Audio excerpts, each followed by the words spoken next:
Hey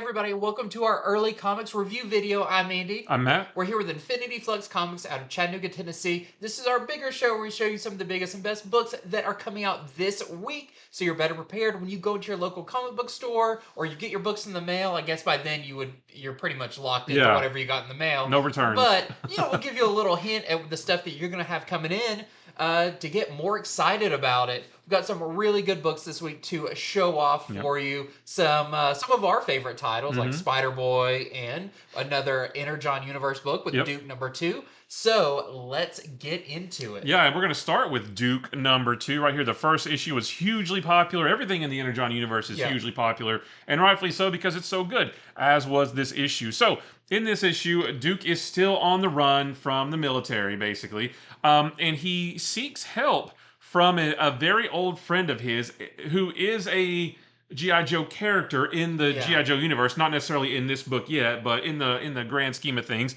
it is a character that we've seen in the G.I. Joe lore before. He goes to that friend because he says that the military is going to be looking at people from his army days, but his friendship with this character goes back way further than that. It sounds like maybe almost when they were like kids or something like that. Rascally teenagers. Yeah. So they, so he gets help from this friend. He's looking for refuge and also for help opening or looking at this hard drive, which is essentially a hard drive that he got at last issue. And they are able to do that and get a little bit of information off of it. But they're not able to look at it for too long before Rock and Roll and Stalker track them down, and that's not a spoiler to say because we saw them in the first issue. We saw that they were the ones that were going to be sent out. Well, somehow they tracked them down. They tracked down Duke and at his friend's place, and then from there it's there's a little bit of a car chase. There's gunplay. There's action and all kinds of stuff like that. And then I will say, on the very last page, we do see another character from the pre-existing G.I. Joe universe. Again, not first. It's the first time we're seeing the character in this series, but it is a character that G.I. Joe fans, from years past, will instantly recognize. So it was really cool to see that character. So just another action-packed, knockdown, drag-out issue of Duke. I love this one. I can't wait to see where it's going. I'm just really, interested to see how do they get from where they are now to G.I. Joe, you know what I mean? Especially because in this book and Cobra Commander, they're both not necessarily at the top of any, food chain. Right. For each of them to become the leaders of a very big organization each, they're very, Duke is on the run by people who he'll eventually be leading. Yeah. It seems. Yeah. And Cobra Commander is kind of working jobs for somebody else and everything. It's like, I can't wait to see how they kind of rise up the ranks, kind of simultaneously then to become the leaders of this thing. But for right now, for Duke, it's like how someone that is already like Hawk hunting you, how you're going to turn around and be like a second in command to him or something. How are you not going to be in jail for forever? That kind of thing. But yeah, another solid issue of Duke. I'm loving everything from Energon Universe right now. So if you got the first issue, do not miss the second issue. It is super great. There's our A cover right there. We also have this really nice Ortiz variant. That's the one that I pre-ordered right there. I love that one. And then we have this 1 in 10 Boss variant, which is a connecting cover to one of the incentive variants from issue #1. This connects up with that one. And then here's a 1 in 25 Echo variant, that we're featuring Stalker. Kind of looks like the card back in the action figure. And we're selling that one for $18. We're selling the other one for, I think I forgot to mention, we're selling the other one for $8. And then that one is $18. And it looks really, really good. Yeah, we were saying if there's any drawback to this issue, it reads so fast. Yeah, it's over before you know it. Yeah. You're into it, and then you realize, oh, that's the end. Yeah. So I can't wait to go back and trade and read it and take my time with all of it. I got to the end, I was like, no, wait, I want more. I want her to keep reading. Yeah, don't end on me. Especially where it ends up is like, okay, this is going to be a big issue 3. Yep. Okay, first up for me, man, we're talking about 2 independent books. Yep. At the beginning is Moon Man #1.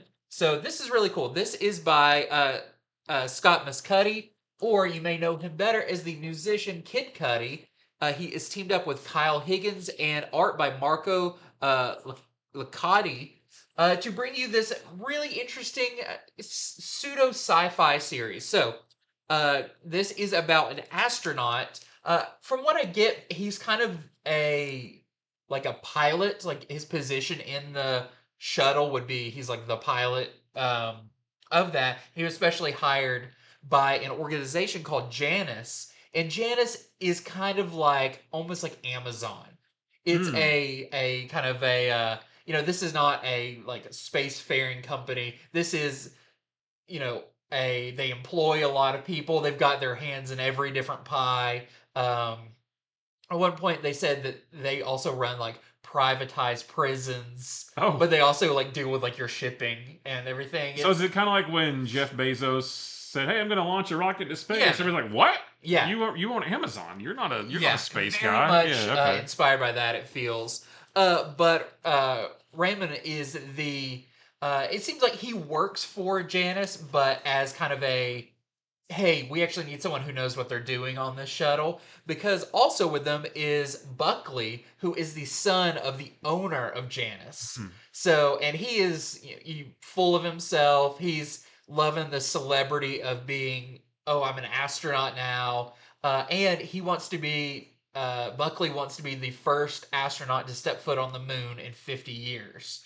So that is what is the instigating thing in this is they were on a trip to the moon, kind of just as a like, look what we can do type thing. When something we don't quite know what happens. Something happened during their flight. There's a moment that they even explain as like we were attempting to like do this to be in the correct position to land on the moon and something happened and no one knows what it is because there are 7 minutes that are missing from their lives from the recordings the cameras that were on them. There's just no record whatsoever. All comms went out of 7 minutes.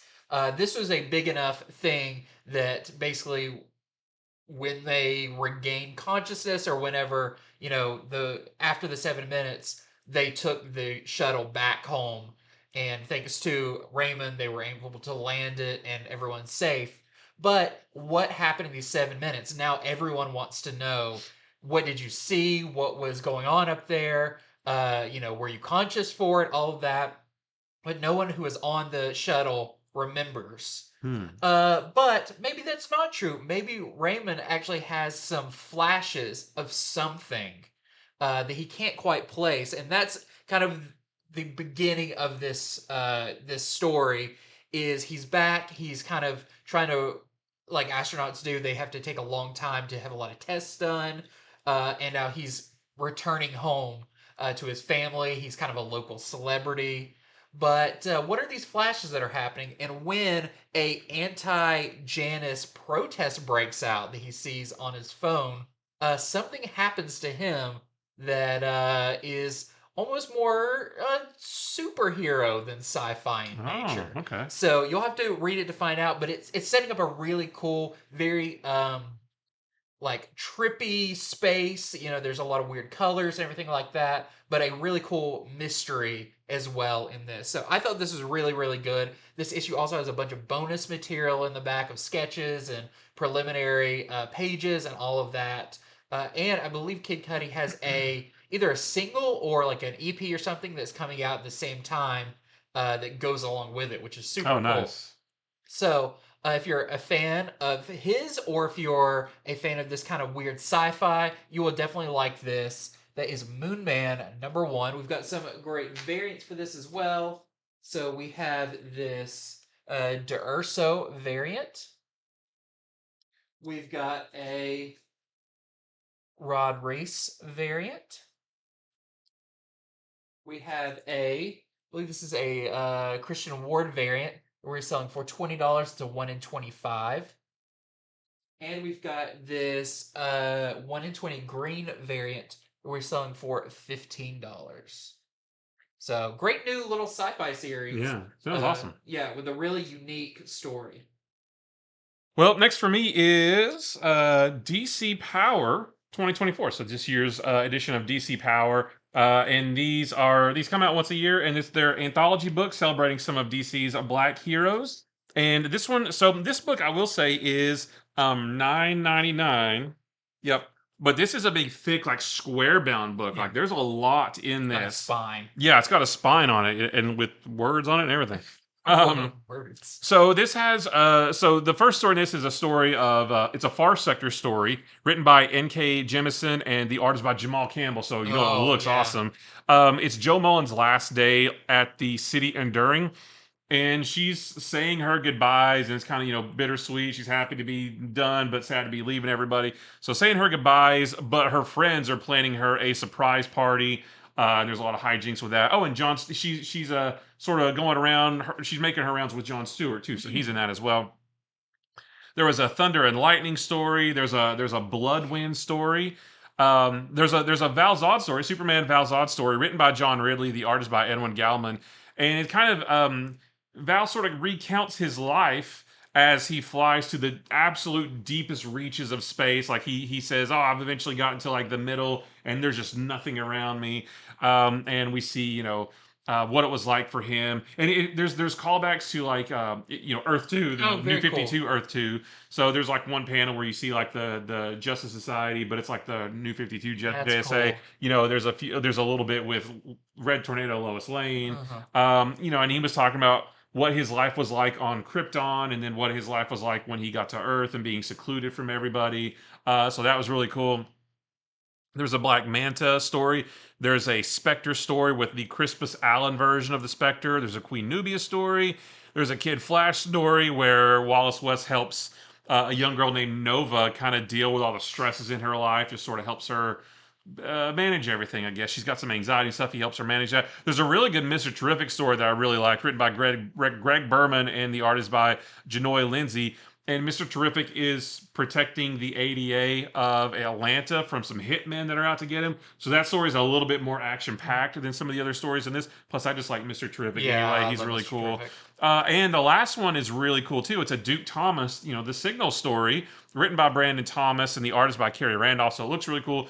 And Duke actually inadvertently travels to the future and meets the future version of himself, who is now Batman. And so Duke Thomas is Batman in this future, and he has two Robins, who I believe we saw.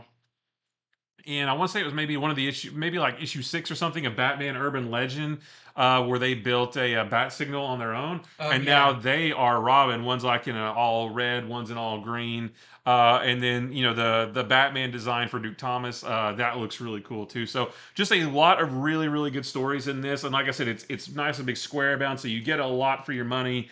And I think this is the only cover we have anyway. So yeah. Usually those don't either have any variants or not many. Yeah. Yeah. Okay, next up for me, I've got a DC one. There's a few annuals out this week, and I'm starting off with Batman and Robin annual. This is written by Joshua Williamson, and the art is by Howard Porter. And I've always liked Howard Porter. Sometimes it can be a little weird, but he's got such a dynamic style that it's really, really cool, and it works super well for this story. So I've got to figure out how much of this I want to give away, because there's a lot of really fun surprises in this one. But I'll tell you, in the beginning, they are fighting, they're in Gotham, and they're fighting Double Dare, which is the team of the two girls who are kind of like hitmen, thieves type things. And they are, I believe they're just robbing a bank to get money. And when they are fighting, Batman and Robin show up, they take them out. They were like, we were just stealing that money to get away. Like, sometimes you just got to have a vacation. Yeah. And they were like, we're going to take a road trip. And Batman's like, well, you're going to take a trip to Blackgate and something like that. And they're like, he shakes his finger at him. They even say, like, it's even worse when he makes one of the comments and he takes you out. But Damien looks at Batman and says, what's a road trip? And so Batman's like, we're going on a father-son bonding trip. Nice. We're going to go on a camping trip. So they head out of Gotham, and they did not pack, any of their, they didn't pack, the bat suit or anything. They do have some stuff with them, but it's mostly camping supplies. On the way there, they have to stop and get gas, and that's when Bruce is like, going and get us some snacks, and Damien's like, snacks? Like, he doesn't understand this whole like road trip culture. He goes in, but he sees there's a ton of missing person posters Okay. on the wall, and he's like, ooh, this is a an investigation. So he gets back, and on their way to the campground, he tells Bruce like, hey, there's it seems to be a lot of missing people in this area. And Bruce says, we're still going to go camping, but we can't overlook this. So while we're here, we'll ask around and figure it out.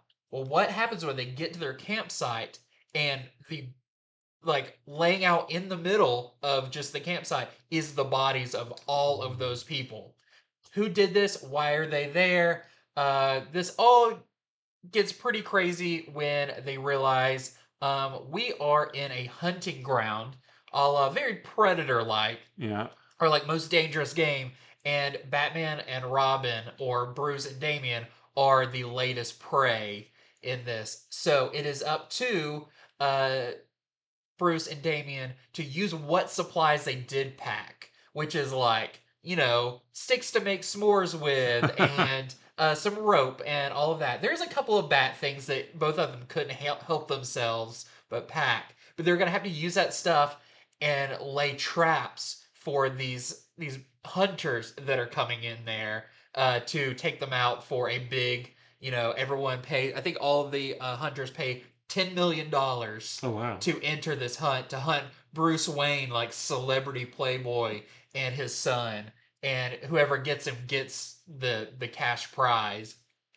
But this is really cool because you actually see Bruce and Damien working with what they have to make some very elaborate Yeah. traps. And then they just have to play dumb and like go to bed and sit around the fire, all the while people are getting taken out by their traps. Oh Really, really yeah. cool. But there's a couple of celeb hunters in this Okay. as well. I don't want to give away who the main one is, but it's a character that I haven't seen in quite a while. And I don't know if I've ever seen him done this cool, but there's a character, and they even give you kind of there's a one page like, who is this Mm. character, that's very, very cool. For people who've seen the Suicide Squad, you might figure out who it is. But I thought this was a great issue. It's a fun like father son bonding issue, but also like, working with, it takes, it's less about the gadgets and more of how good Batman and Robin are about doing, what are their actual skills when they're Yeah. pushed up against a wall. So I thought it was great. Don't miss out on this one. Whether you're reading Batman and Robin, the current run, or not, this is a great standalone story of these two characters bonding and just doing some awesome stuff. So that is Batman and Robin Annual #1, I guess 2024. I believe there's variants for this, but we are already sold out Oh of them. wow. All right, so my next one is Avengers Twilight #2. The first issue came out just a little while back, written by Chip Zdarsky. The art is by Daniel Acuna, and just continuing the future story of it's kind of like it's not post-apocalyptic, it's not dystopian really, but it's just like Bleak. yeah, bleak future, I guess, where the government and Shield run everything in the country, and they are, preventing the country from people in the country from knowing what's really going on in the world. But we do have Steve Rogers is back as Captain America after the end of last issue. He is back, but nobody knows that he's back because again, the government controls the media. So there's like rumors that people are like, oh, didn't you hear that he's back? I'm like, no, I didn't see that on the news. No, nobody's talking about it Yeah. because the people in the country, they don't know that the media is filtering what information is coming to them. So nobody really knows that he's back, but the defenders that Captain America is working with, they are planning to reveal the truth, to get the truth out there to the country about the government, about what they're really doing, about the atrocities that they're committing with their own version of the Avengers. And they're going to do it on New Year's Eve. But the government gets wind of their plan and decides to send the Thunderbolts to stop Steve Rogers because they say, well, we can't, we don't want our Avengers to come in and punch an old guy, on TV. So we're going to send in the Thunderbolts instead, which is a little bit more behind the scenes, a little bit more Black Ops kind of thing. Steve does reach out to an old ally for help. I won't say who it is, but they are on the cover for the next issue, so you can go look if you want to. Now, I don't want to say too much more about what goes on in the issue, because I actually thought that like the story would be about, because we've seen this kind of stuff before, and like the big climax of the story is, oh, we finally got the word out to the people and things like that. Well, they actually do that in this issue, but the way they do it doesn't go as planned. It doesn't have, well, I won't say anything else, but there's a lot more to the story than just this one plan of theirs. Um, but there is a little bit of a reveal at the end about not necessarily who is running everything, but who, the people in the government, James Stark and his the guy he's working with, Jarvis, like who they're really kind of working with as well, sort of what their goals are. So more revealed about this in this issue, but it's still pretty good. I like these kinds of stories, and this is, it's kind of it's its own thing. If this were a DC book, it would probably be a Black Label. So it's a story like that. You can just pick it up and read it. Don't worry about what's going on with all the other Avengers and Captain America books. You can read this on its own. So it's a really good issue. So there's our A cover by Alex Ross right there. We also have a Daniel Acuna variant. That is your interior artist right there. We have this Greg Smallwood variant. I love the way that Steve Rogers is drawn in this, because I see Robert Redford. Oh, okay. I see Robert Redford every time I see him. Like it's just like that's, I don't know. I think that's what he looks like. Like Robert Redford, the way he looked in which one was he in? Which Avengers movie? Which Ant-Man? No. oh, was he in? He wasn't in Civil War. He was in oh, it was Winter Soldier, my Oh, favorite yeah. one. He was that, like how Robert Redford looked in that movie is like how is who I picture it as Steve Rogers in this. This is the Phil Noto variant. All these Iron Man covers. Also, I've noticed a lot of people doing the lightning bolt homage, kind of Yeah. Dark Knight pseudo thing. And then we have this 1 in 25 Davila variant, which are selling for $25. Nice look at Cap's new suit. I will say he does not have the shield in this issue. It's kind of reminiscent of when Bucky has the suit. It's got more black on it and Yeah. everything. Okay, so my next one is Dead X-Men #1. This is really interesting because I'll say I didn't there all the answers aren't given in this, or if they are, I missed them, but so this is written by Steve Fox and the art is by Jonas Scharf and Bernard Chang. And this is, at first it was like the mystery of who are the dead X-Men. It's pretty obvious once you get into it. It's not like a spoiler who the dead X-Men are. It was going to be your team during the Hellfire Gala when they announced your new X-Men team for this year is going to be, and they named them, and then the next panel was like them all dying Yeah. at once. Oh, so that's who the dead X-Men Yeah. are? Oh, that so makes sense. you've got That makes Frenzy, Prodigy, Jubilee, Dazzler, and Cannonball, which is a very unique team. They're kind of I don't know if they've all worked together before, but I will say you don't quite, unless I missed it, find out how they're all alive again. It's still kind of Oh, up in the okay. air. Yeah. But it's interesting because when it starts, they're already a team together, and they're a team that is put together by Rachel Summers and Charles Xavier. And their goal is they are using, or someone is using, the clones of Myra McTaggart that Mr. Sinister had, where he could kind of like find out his plans, how they were going in the future, Okay. to create like the perfect scheme because of her, being able to die and then Yeah. restart and She all of that. retains her memories and Yeah, stuff. he had a way of doing that and kind of finding out, well, if I do this, what happens? If I do this, what happens? They're using that technology to basically find one of those Myra's timelines where the Myra there hasn't been like turned into a robot, basically like she is in the main 616 universe. And that's because Prodigy's power is he can kind of absorb the kind of psychically absorb just by being near people their memories and everything. That had kind of a dampener on it so he could function a little bit better, but they have taken that dampener off. So all they have to do is get close to Myra in one of these realities to get the information about uh, maybe how to stop her, find a version that remembers all the way back to before all of this started happening. So it's a pretty dense idea. Not dense as in dumb, but dense is just like a lot of It's heavy. Yeah. heavy pieces going on. I thought it was really interesting. So we see uh, basically different timelines where they get there and they realize we're too late, or there's no salvaging this one, or this version of Myra has already been turned into something else. But they do end up in one timeline where they meet a version of the X-Men and a version of the Starjammers that are pretty interesting. And maybe this universe has something that they need. So I thought this was really cool. I like the characters, but it's going to take a few issues to really wrap my head around this kind of big idea, because I feel like this goes back to that idea that Xavier had about like maybe we have to stop all of the Krakoan era from happening. Yeah.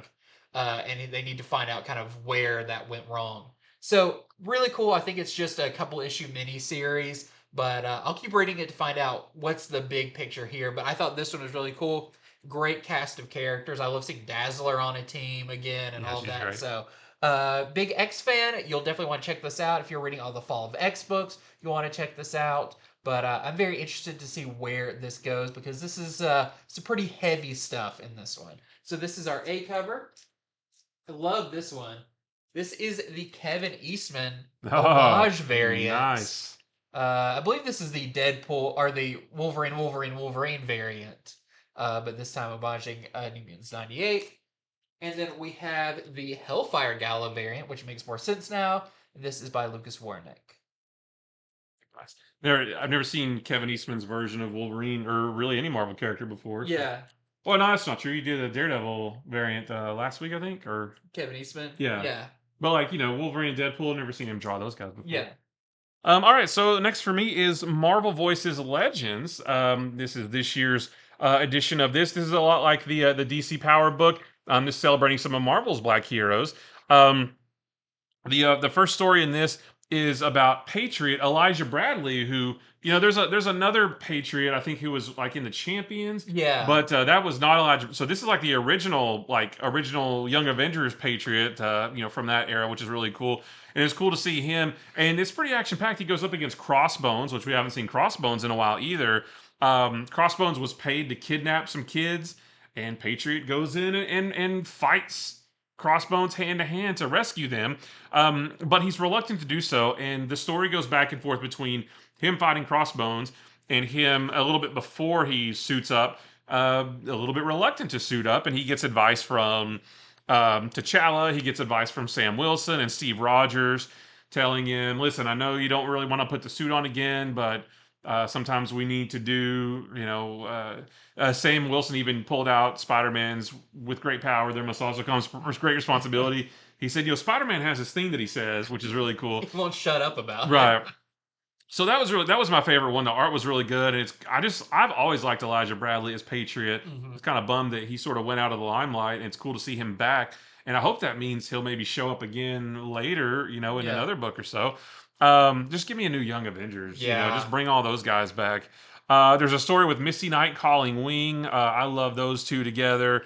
There's a Deathlock story. There's a story with Black Panther and Storm. So lots of good stories in here. And what's cool about this book too is between each one of those stories, like before the first one and then between each story, there's an interview with various creators as well. So you get a cool story, and then you get like a 2-page interview about or with some of the creators, and then you get another story and another interview, that kind of thing. So it gives you a little bit of a mix of, it kind of reminds you of like old school, like I can't like the Comics Journal and stuff from the 90s, where you could read from the 80s and 90s. You could read all kinds of interviews. Kind of reminds me of that, plus some cool stories as well.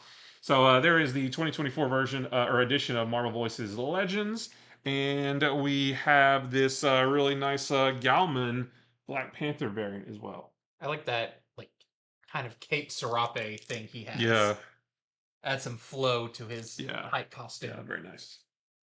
Okay, next up, another great issue of Spider-Boy.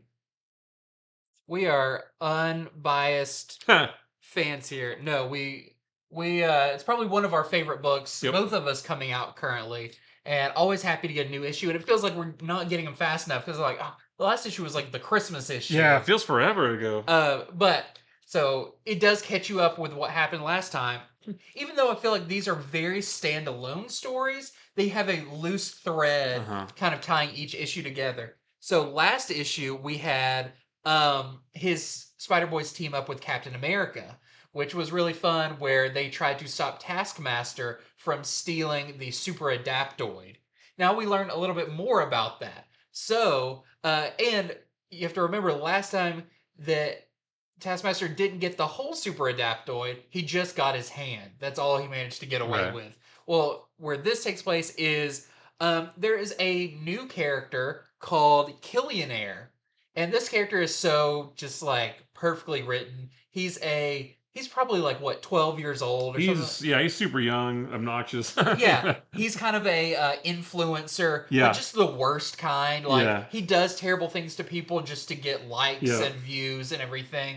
And his goal, and he's like a super rich kid. Yeah. So his goal was to actually get the super adaptoid to turn it into armor because he wanted to have all the powers of the Avengers, which is what the super adaptoid has.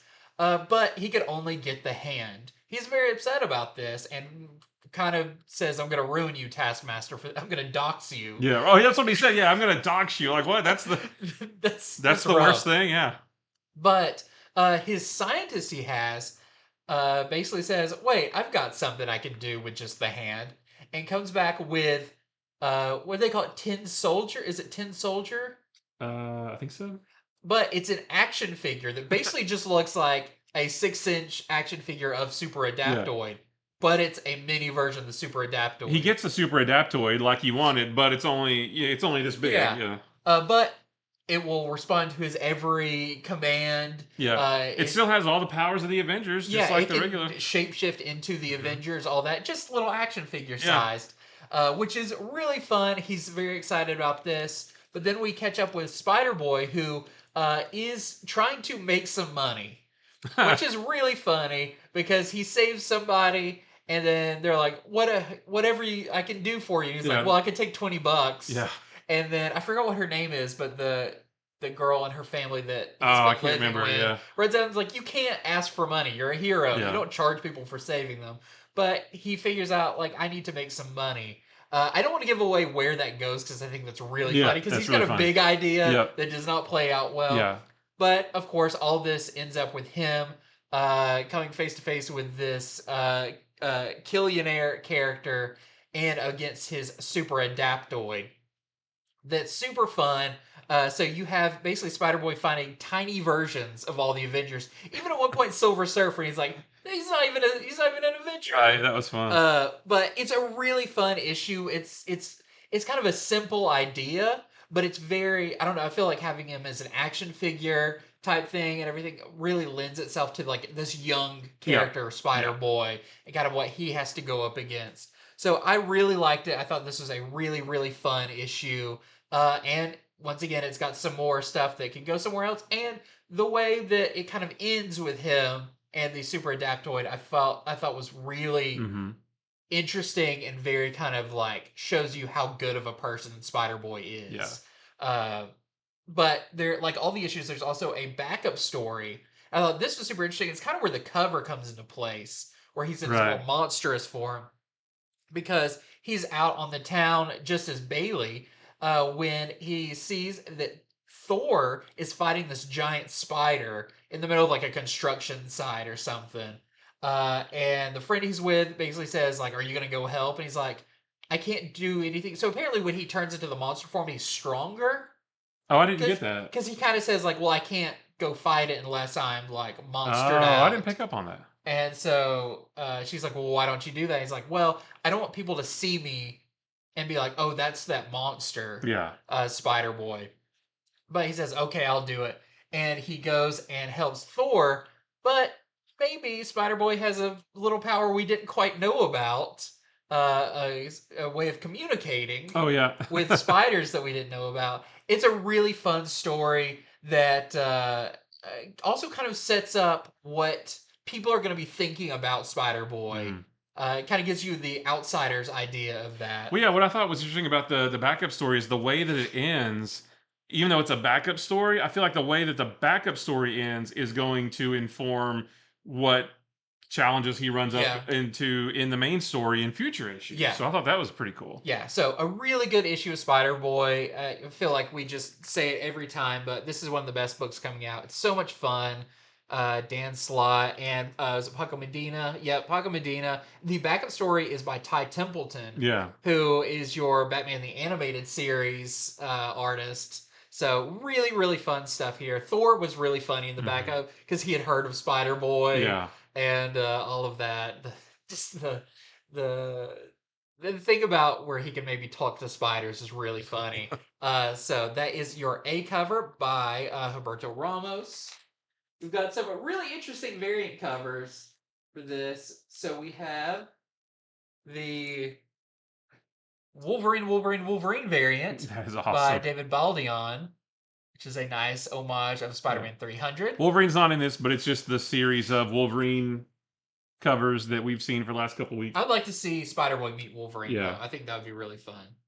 Wolverine's good with kids. Yeah. We also have this Vincentini variant, kind of the Stormbreakers one they've been doing with those kind of blurred backgrounds and everything. We've got this one. This is really fun. This is the Paco Medina variant, which I'm starting to wonder if that has something to do with the new Thor storyline, where you're introducing Marvel Comics into the Marvel universe. Maybe. That doesn't say. Because he's reading Avengers Twilight #1. Yeah, it doesn't say Rocks on Comics on it. But, Yeah. yeah, very cool in there. And then we have a 1 in 25 Lionel Francis U variant that we are selling for $18. Yeah, such a fun book. One of my favorites from Marvel, at least. All right, so next for me is another of the annual. Like Andy said, there's a couple out this week. This is the Batman Superman World's Finest annual, and I loved it. Now, the solicitations, when we talked about this on Comics from the Future, the solicitation kind of made it sound like it was going to tie into the Kingdom Come storyline they're telling in World's Finest, to the point where I thought maybe that story ends in this annual. It doesn't really tie in much at all, except for maybe a little bit at the tiny little bit at the end of the first story, which is a story of the fifth dimension. And you have Mr. Mxyzptlk, you have Batmite, and you have you have them bringing together the Just Us League, JUST-us, the Just Us League, which features the Might versions, MITE Might versions of various heroes like Hawkman, and there's one who is Green Arrow. He's Green Lantern and Green Arrow. Oh, that's cool. There's one of Black Canary. There's one There's of a little Aquaman too. Yeah, there's a little Aquaman. There's a Metamorpho one, which is really cool. And Mr. Mxyzptlk brings them all together because he says that there is a dark storm coming, but they don't really accomplish much because they're all too busy fighting with each other about which hero is the best. They all feel like that the hero they represent, the hero they model after, they feel like their hero is the best. And most of the story, I mean, it's a really fun and funny story. The Green Lantern one, he's like, you know, you're both Green Lantern and Green Arrow. You know, pick one. And he's like, I can't. They're both awesome. And they just talk about why their hero is best. I think there's a Flash one. It does get a teeny tiny little bit more serious at the end. Like I said, I think that's where the tie-in to the Kingdom Come storyline comes in. I might be wrong, but it'll be interesting to see in the next issue of World's Finest if, like, Mr. Mxyzptlk and Bat might show up. I don't know, but maybe. So that was a really fun story. But my favorite story was the second one, which is a Metamorpho story written by Dennis Culver of Doom Patrol. Just wrapped up Doom Patrol. The art is by Travis Mercer. And it even tells us this takes place directly after World's Finest number 17, page 23, panel 5. And I went and looked at that issue, and it is dead on. Like, in that panel, you see like Batman and Superman and Robin and Jimmy Olsen looking at Metamorpho. He sprouted wings, and they're watching him fly away. And the beginning of this book, you're actually seeing him come at you, and they're in the background. That's awesome. So they did a great job with that. This one is about Metamorpho going to an island on Simon Stagg's orders to retrieve the Hammer of Vulcan. Like this island appeared, and it kind of turns into an Indiana Jones-esque story where he's sort of descending into the ruins and avoiding traps and things like that. You know, like a maybe like a Tomb Raider kind of thing. And it's cool to see Metamorpho doing that with his kind of powers and how he's able to sort of avoid the traps and deal with them. I will say there's a couple surprises in that, and I even made a note. I want this to be a series. Like I'm Hmm. like, hey, you know, Dennis Culver, if you're not doing anything with Doom Patrol, make this story expand it out into at least a mini series. It was so much fun. I loved it. Metamorpho is quickly rising up the ranks as one of my higher up there heroes for me. There is also a story with Bumblebee from Teen Titans. We just saw her in World's Finest Teen Titans, and it's kind of like a secret origin of of Bumblebee, written by Stephanie Williams, the artist by Rosie Comp.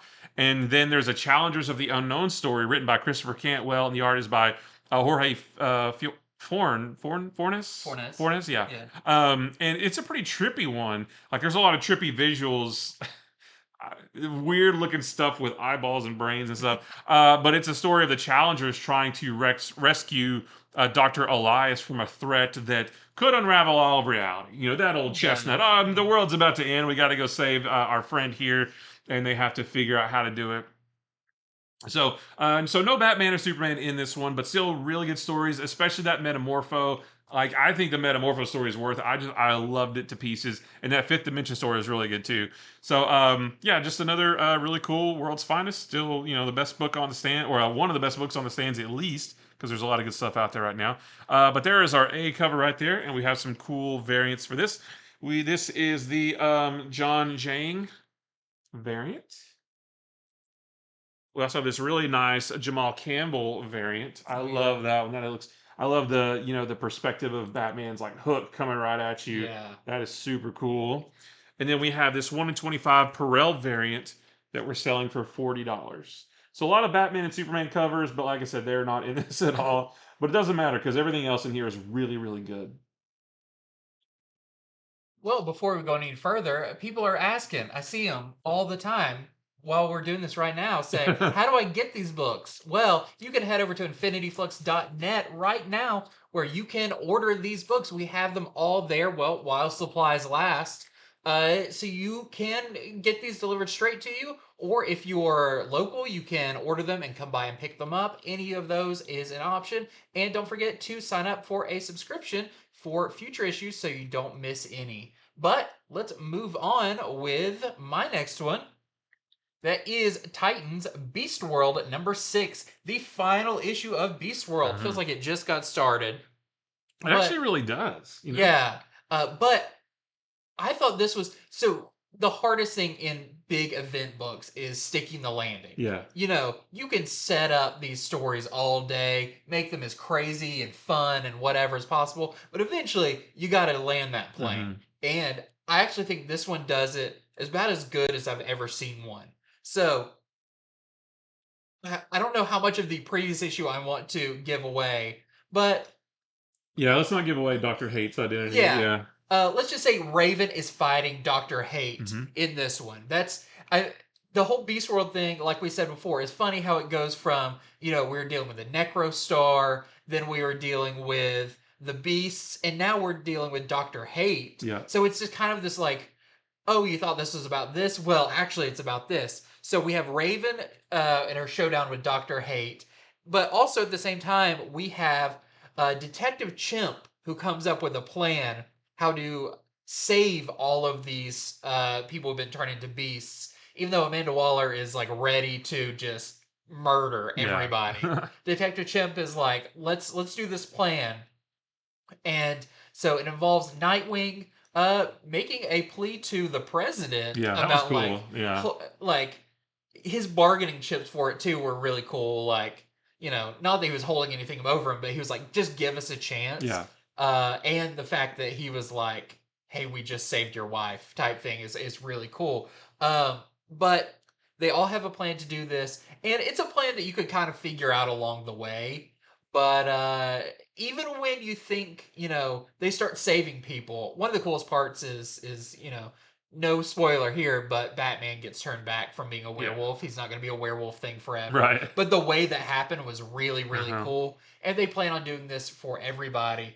But there turns out there might be a cost to this. They think they're doing the best thing they can by saving these people, and it is good.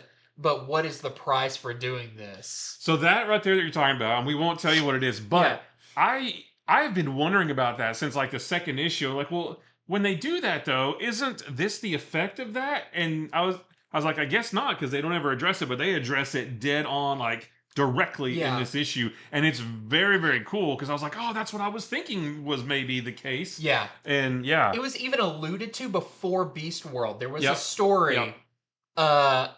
about Beast Boy Yeah. that was like, oh, that was such a good setup to finally pay off Yep. here. Mhm. But I'll say the characters each member of the Titans, I feel like, gets a special moment. Yeah. Wally West has an awesome moment. Yeah. That's really, really cool. Cyborg does a huge play in this. Donna Troy gets a new armor and a new responsibility. Let's just say that if you know the Tower of Babel story from JLA and Batman, where Batman has a contingency plan, maybe so does Nightwing. And that is really, really cool. But he handles it differently than Batman does. Like most Probably things, better than Batman most does. things that Nightwing does is, okay, Batman has really good ideas, but his execution is really bad. Yeah. And he tends to alienate people. I've got a different way of doing this.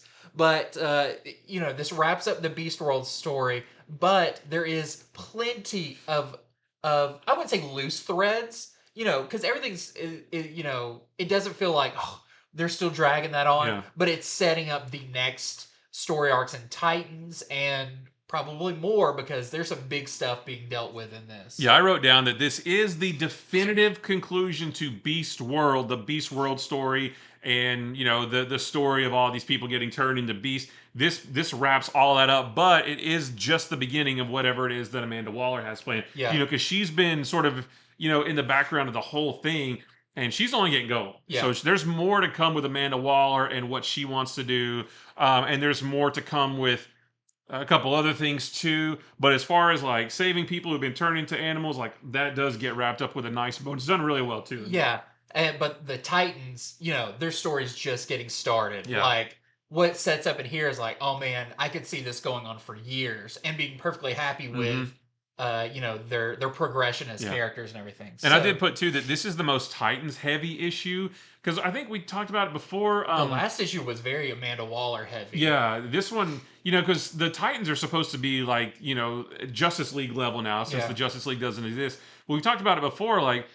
Kind of feels like they haven't really had their chance to shine, because they've been in their own book, but they've just been dealing with like this one little threat right here that the Titans would normally face anyway. They haven't really felt like they've been on the world stage like the Justice League would. But in this issue, they are. Like, the Titans are running the show in this book. You can say Superman is a backup character that doesn't speak, but he follows orders. Yeah. There's a moment where they need like kind of all the super people, and that just includes Superman. Yeah. And he's like, he's just like over there while the Titans are running things. Yeah. But it's really cool though. Yeah, that's the thing, is how all the Titans work together. Mm-hmm. They all kind of know each other's parts better than anybody, and like the part with Flash in this is just so cool. So that is the final issue of Titans Beast World. I'm so happy that it kind of capped off well. I believe Ivan Rice was back on art for part of it, which was great. Mm-hmm. So just highly recommend.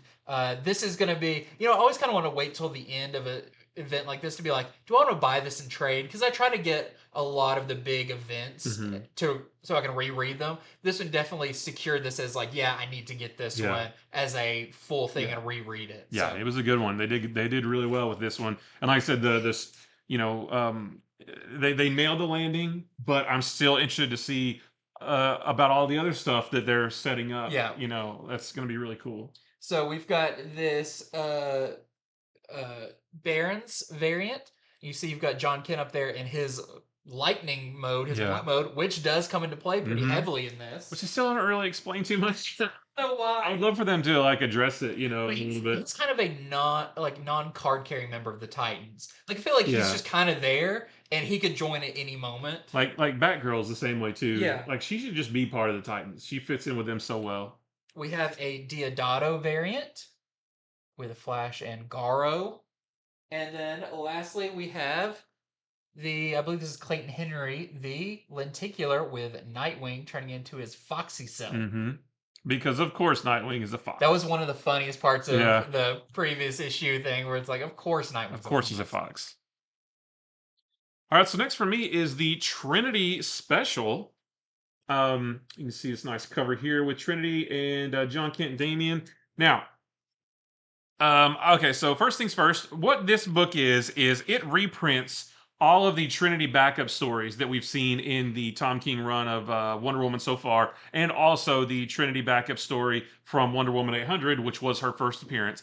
So if you want all of the Trinity appearances, then and you haven't seen them already, like if you don't have those issues of Wonder Woman, they're all in here. Plus, this has a new story written by Tom King with art by Daniel Sampere, so your Wonder Woman team, and it sort of goes back and forth between Hippolyta and Diana when Diana was young and Hippolyta's her mother, and then Diana as the mother and Trinity as the daughter. So two pairs basically, a mother and a daughter pair. And basically what it is it's kind of like they're kind of going through like trials for the daughter, and in both scenarios, I'm going to refer to them as the mother and the daughter because both scenarios are exactly the same. Where the whoever is the mother in one scenario, she basically puts a bullet in a gun and aims it at her, but they're in like this big coliseum, Oh. and it's like her final trial. I'm going to shoot a bullet at you. Will you be able to block it with the bracelets? And in both scenarios, whoever is the mother is very reluctant to do it, and then the daughter figure is like, "Come on, I earned this. I worked for this." And the mother figure is like, "I can't do it. I can't do it." The daughter figure is like, "You're gonna do it," and they sort of argue about it a little bit. So you have the same like, and so in that we can see how much Trinity is like Diana when she was Trinity's age, and how much Diana is like her mother Hippolyta now that she's a mother. So we see the nice comparison there. But I will say, I do want to be honest. The solicitation for this book said, it collects all of the Trinity backup stories, and there's also a news story which teases Trinity's future. And this does not do that at all, unless Is it saying like, well, she's gonna be like Wonder Woman? that's what I'm wondering. Like, oh well, so Trinity one day is going to grow up to be just like her mother Diana, who grew up to be just like her mother Hippolyta. So maybe that's it. But I thought from reading the solicitations, I thought maybe it was like, oh, we're going to see Trinity when she has fully adopted like the Wonder Woman persona. But it's nothing like that at all. And I will say that if you like, maybe your shop runs out of this book and you're like, oh shoot, I missed that story. It doesn't really add a whole lot to. It's just another cool little like 4-page story with Trinity. Doesn't really add a whole lot to her story so far. But if you are trying to get all of the stories and all the appearances of Trinity, then you definitely do want this because that one story is brand new to this. So this solicitation, I was like, oh, where's that new story? I want to see what happens, and it just wasn't what the solicitation kind of led me to believe. So I just wanted to put that out there. It is interesting because it's like if you're going to be reading this, you're probably already reading Wonder Woman. That's why you would want this, but you're just getting a lot of, So maybe this is good for like, hey, I want to like reread the Trinity stories, but I want to have to pull out all my issues of Wonder Woman, and flip to the back. It's all in one place. But it's an interesting idea to collect all those, but not a necessity. Yeah, and all those backup stories are really fun. The art by Belen Ortega is really good. Like every bit of it is great. It's just like, well, they're like you said. If you're reading this, you're probably already reading that. So, but still want to let you know that it's out there. And Trinity's great. I can't wait to see more of her. So there's our A cover right there by Daniel Sampere. We also have this Belen Ortega double check, variant featuring Wonder Robin from the first backup story, I think, which was really fun. Well, that's her, and then this is an older Trinity, and then that's Wonder Robin. She called herself in that one story. That was a super cool story. Wonder Robin, I would say, does come back in a future issue. I do know that. Oh, okay. Yep. Well, I'll take that. Jorge Jimenez cover of Trinity. That is very That's cool. kind of a homage to that story. Yeah, I think so. She'll grow up to be just as great as her mother, and maybe that's what it was. Maybe I just misinterpreted that. That's the only connection I can make. Story wise. Yeah. And then there's a 1 in 25 Mr. Ads variant that we're selling for $20. So great covers for this book, if nothing else. Really good, yeah. She's got a great design anyway. Yeah. So. Okay, next up, I've got issue 2 of Somna. This is the distillery book from Becky Cloonan and Tula Lotay. And this is continues to be, what it says, a bedtime story. It is a little on the spicy side, not for the younger audience, Not for the kids. but I would say this one definitely starts delving deeper into the horror side of Okay. the story. So you've got your character Ingrid, who this is set kind of around the Salem witch trials, whose husband is kind of a hired witch hunter. Women are being burned at the stake for being witches, whether they, are or not, that kind of thing. But as we found in the first issue, Ingrid is visited by a pretty demonic looking spirit at night, who, let's just say, it comes to her at night, Mm. with all that entails as her husband is gone.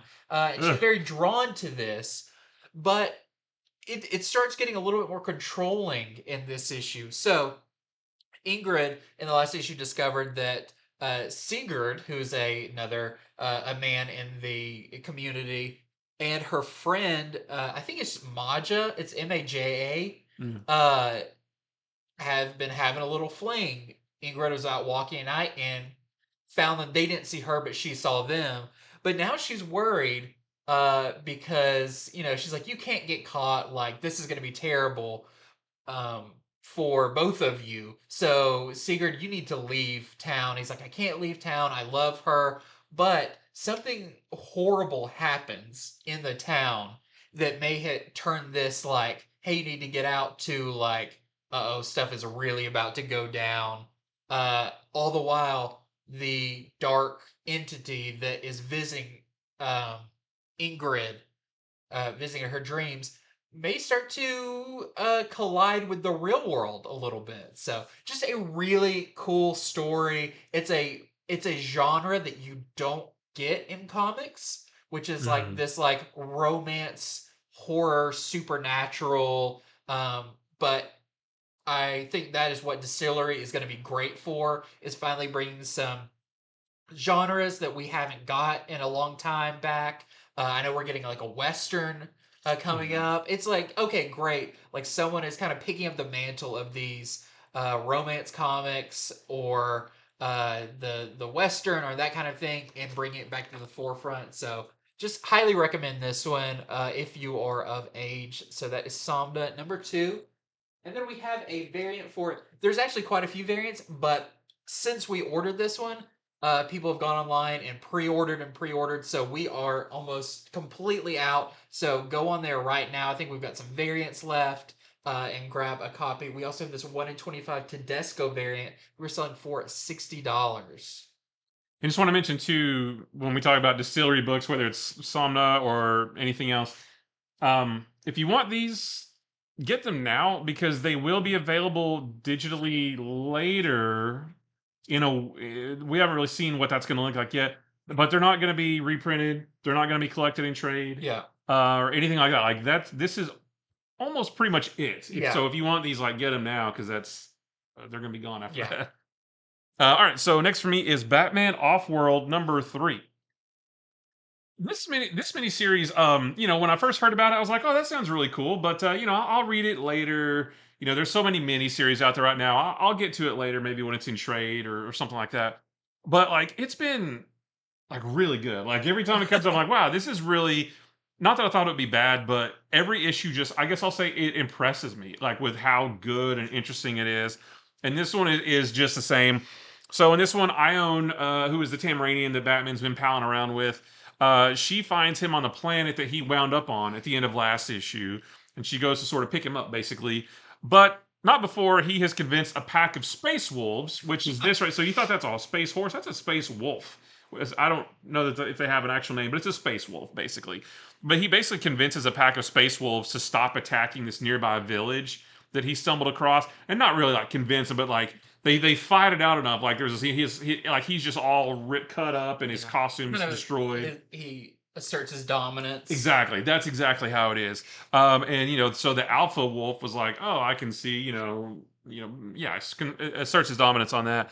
Um, to the point where the alpha of that pack becomes his like pet companion, and actually goes back to the War Storm with Batman when Ion comes to pick him up. And then once he gets back on Ion's ship, he crafts a new bat suit because his is all like torn up to shreds. So you get this kind of like, and you get a nice 2-page spread that looks really cool of these new like space bat suit, which is neat. And they head back to the War Storm to save all of the captive aliens there. But also, and I thought this was cool, Batman's mission, the whole reason he took off into space was because there was this alien that came down to Gotham and beat him pretty badly. Mhm. And he's like, I have got to learn how to beat all these aliens. Because this takes place in the second year as Batman. So he's like, I need to train. I've trained for everything I can encounter on Earth. Now I've got to go to space and train for that. And once I learn how to do that, I'm going to go beat that guy. I want to beat that alien specifically. So obviously, Batman's going to save a ship full of like, kidnapped aliens. But his other mission is I got to beat that one guy right there. Um, and and then there's a little bit more to it that happens at the end too. But it's been a really cool miniseries. It's a little bit weird that all this fantastical stuff is happening only in his second year of being Batman. But it's really good. He leads a full life. Yeah, it's just been really good. He's got the space wolf that walks around with him, and it was good. I like this one quite a bit. Jason Aaron and Doug Mahnke. Yeah, Jason Aaron and Doug Mahnke, and yeah, so very, very good. I've been enjoying the heck out of it. So there's our A cover right there. Cover. Yeah, that's an awesome cover. And then there's a page, like the second or third page, that is even cooler than this. I think it's the one that I sent you. I was like, oh, that's awesome. And then here is the Christian Ward cover right there. Very cool. Next up for me, I've got another action-packed issue, and I'll say I like this better than the last issue. So this is Wolverine number 42. This is our second part of the Sabretooth War, and for something called that, the last issue was a lot of setup. It ended on kind of a big thing, but really it was just Sabretooth laying his plans to attack Wolverine and X-Force, and he ended up killing some people that are pretty close to Wolverine in the last one. Now Wolverine has discovered this. This begins with Wolverine facing off against Sabretooth. Sabretooth has been gathering other Sabretooths from different realities and Wolverines, but they're missing their heads. They've just got this like metal plate where their heads are. I think the heads are in glass jars on Futurama. Yeah. That may have happened like in the Sabretooth miniseries. I read some of that, but I don't remember anything like that. But it's easy, it's comics. You just accept weird stuff like that. This is how it is. But this is a all-out fight. So Wolverine goes to face off, but he is overwhelmed by the Sabretooths and the Headless Wolverines. And he's pretty much incapacitated. We'll say that. I won't say what happens, but he is. But it's really cool what it is. It's very epic. Yeah. But of course, Sabretooth, he even gets confronted by one of the other Sabretooths is like, why don't you just go ahead and kill him? And Wolverine's like, no, I want him to see his friends suffer. Like, it's that classic, like, Dr. Evil, like, why don't you just shoot him right now? It's like, no, I'm going to hide him behind this wall, and I'm just going to assume that everything happens. Yeah. That kind of happens in this, but he goes and attacks the X-Force base. And this is really cool. I thought this was just going to be a Wolverine versus Sabretooth story, which in one way is cool, but also I'd be like, well, you're not going to have any victors, until the end. So it's going to be a back and forth. Well, when you put in more Sabretooths and X-Force, you actually have, some battles that happen before, the final one. So you've got Sabretooths versus Laura Kinney, X-23, North Star, Aurora, Domino, Colossus, all fighting these Sabretooths, and they are wreaking havoc on this place. So,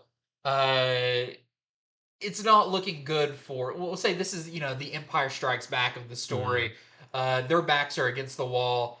More people don't make it out of this issue, and Wolverine, in his current condition, is not really good for anything. So, he does make a big power play, of course, but it's not looking good for them. This is a super violent issue. Very violent. More violent than I've seen a standard Marvel comic in a long time. But very fitting for the subject matter in Wolverine. Like it's like invincible level violent Yeah, almost, you know? You know what I mean? yeah, it's there's some close-ups on some stuff ripping and Yep. everything that's pretty intense.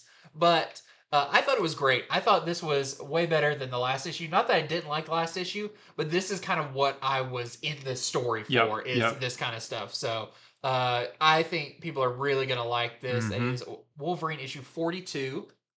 We've got some variant covers for this as well.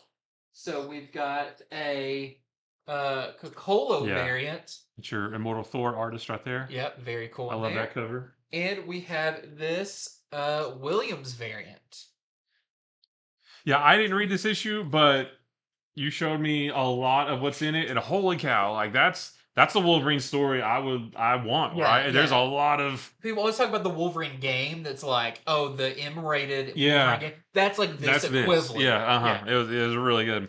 All right, so next for me is Alan Scott oh, not that one, this one. Alan Scott Green Lantern, number 4 of 6, I believe. And this was my favorite issue of this miniseries so far. This one was so good. I couldn't I believe saw like you do a post about that, and I wanted yeah. to hear, Yeah, it was you really know, good. Yeah, favorite issue yet. Everything, including the identity of the Red Lantern, is revealed. So not only do we learn who the Red Lantern is, but how can I say this? We learn his story as well, and it completely changes the way I looked at issue 1.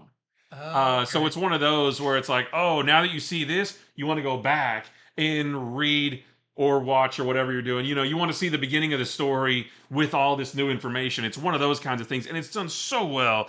And there's some really good action. So this miniseries so far has been pretty light on the action. Not, it's still been a great story, but not a lot of action until this one. We get some really good Green Lantern and Red Lantern action. I can't say too much because, like I said, everything gets revealed in this, and if I say anything, it'll spoil it, and I want you guys to experience too. I Is it the loved final this issue. issue? I think there's 6. Okay. It definitely isn't over. Maybe there's only 5, but it definitely doesn't end with this one. But yeah, the information we get in this, I was like, whoa, that like I did, and I had a theory about what was going on at the end of issue number 3, and I was a little bit right, mostly wrong. I had it a little bit mixed up, but just great. So if you've been reading this series, please don't miss this issue because this is where things really get going, and you will be like, "Holy cow, that was really cool!" So anyway, there's our A cover right there, and then we have this really nice I think this is the one I Nick got. Robles variant. That one is super cool. Yeah, and the way this one ends, it's like, holy cow, I got to see how that pays off. So very, very good. I love it.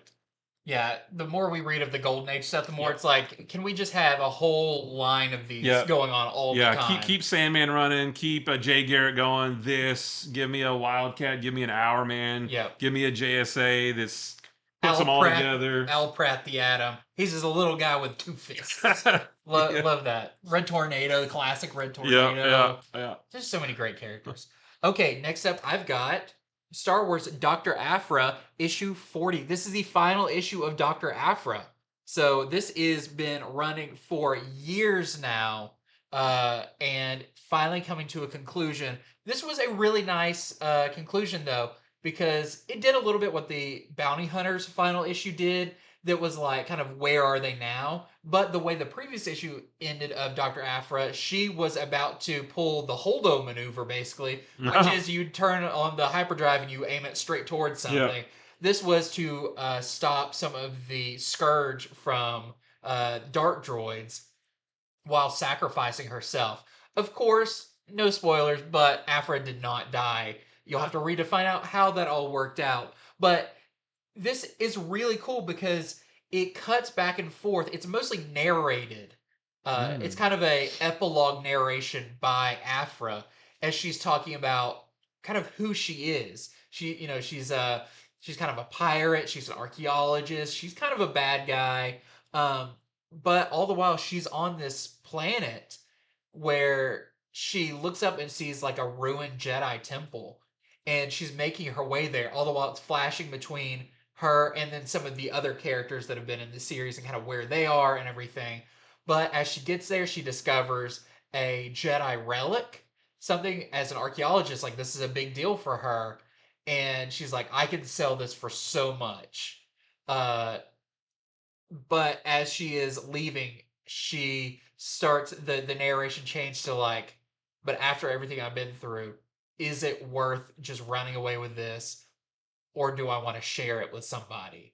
So she goes from this loner character to this cast of characters that is built up around Yeah. Aphra that means so much. And it's just a great culmination of years of Dr. Aphra. Now, I will say there's going to be more. There's definitively more Aphra coming. There was a rumor about a series starting in May that was kind of debunked that was going to be a Dr. Aphra bounty hunter series. I feel like there's a grain of truth to that, given what happens in another part of this story. But you'll have to read it to find out. But a great final issue of that. And so we've got this A cover right here that kind of, looks like a final issue. And then we have a logo variant. You can't really see on there, but there's stars. It's very Star Warsy looking. Is it really? Oh, now I can see him. Yeah, you really can't see him at all. But it looks cool. It looks like the opening bits of a Star War. Yep.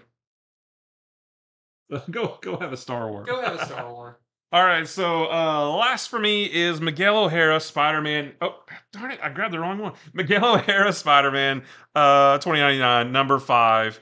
This is the last issue of this miniseries, but I will tell you that it tells us that Miguel O'Hara will be back.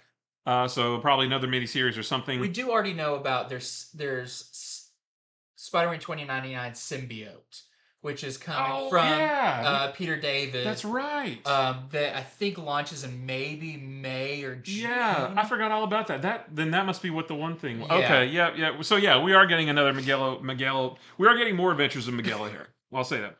But this issue ends this miniseries, and Spider-Man's been going up against different kinds of 2099 versions of monsters, and in this one he goes up against the 2099 version of Man-Thing, which is really cool. There's a company called Pixel Core, which actually sounds like a game developer to me. It does. But they're about to release this product called Cell Shroud, and it's this. They say it's a direct line into people's bodies for the purposes of collecting biometric information, which sounds pretty sinister, but it actually sounds like a legitimate product that they were making. Not like anything. They weren't gonna like steal your data. Like they were legitimately working on something. But one of the leads on the project, his name is Dr. Cadman Gray. He wanted to give it away for free. He didn't want to, make a profit on it. So Pixel Corp, being the alleged, evil corporation they are, they had him eliminated, and they threw his body in the swamp. And sounds like it's leading to something. Yeah, and he ended up turning into the 2099 version of Man-Thing. And after that, as you might suspect, he comes back with this. He's got the same like burning touch powers, and he's out for revenge. And heaven help anybody who stands in his way. And of course, Spider-Man, that leads him into contact with Spider-Man, because Spider-Man doesn't want him to hurt innocent people, that kind of thing. And then you get that right there. So I don't want to tell you too much about it, but Spider-Man 2099 versus Man-Thing 2099. That's pretty much all you need to know in order to know to buy this book. So we have our A cover right here. We have this really nice Clayton Crane cover. I loved it. Probably my favorite cover of this entire miniseries so far. That one looks so good. And then we have this really nice 1 in 10 Raphael design variant that we're selling for $15.